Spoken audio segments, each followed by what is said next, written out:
Okay, now we're gonna do the built-in placket sewing.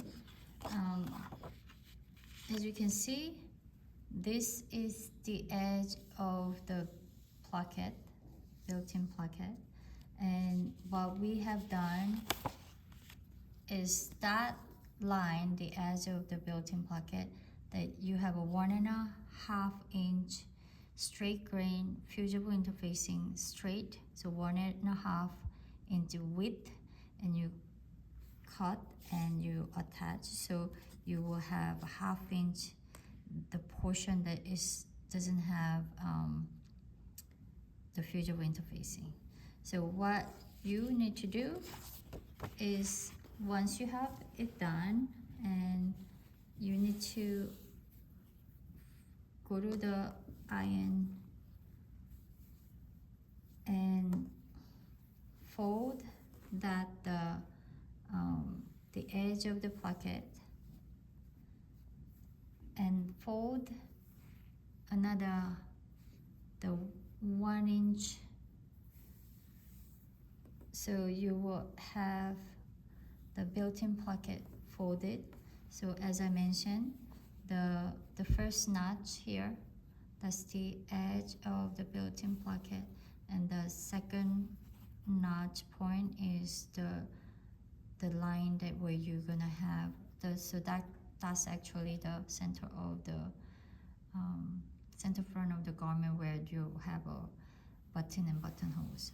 So you fold 1 inch. So again, you have the edge of the placket right here.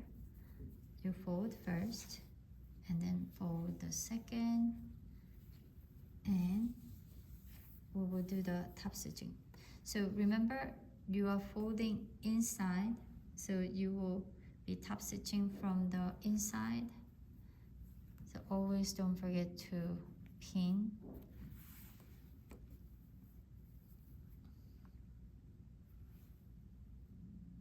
So I will pin the bottom, so top and bottom first, and pin in the middle. Especially when you are sewing very long length without pinning, it's quite difficult to handle the how you say, the folding line that sometimes is not true, like not right on the grain line. So the fabric wants to fold it the way they want to fold. So it's better that you always pin before you sew. So then, as I mentioned, there we have the top stitching not necessarily require the back stitching, but I will have to have a very long thread so that it's not gonna come off. You don't clip right at the edge. So that's what I'm gonna do. So I'm gonna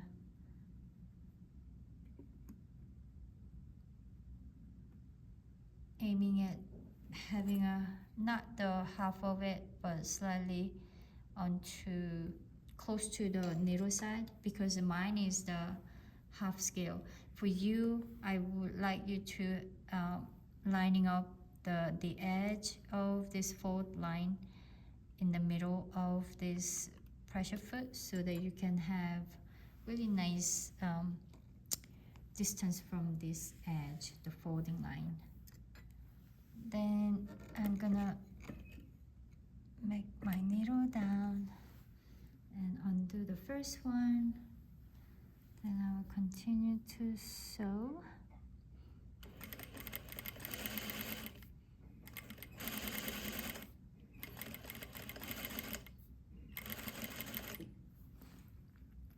Under my pin.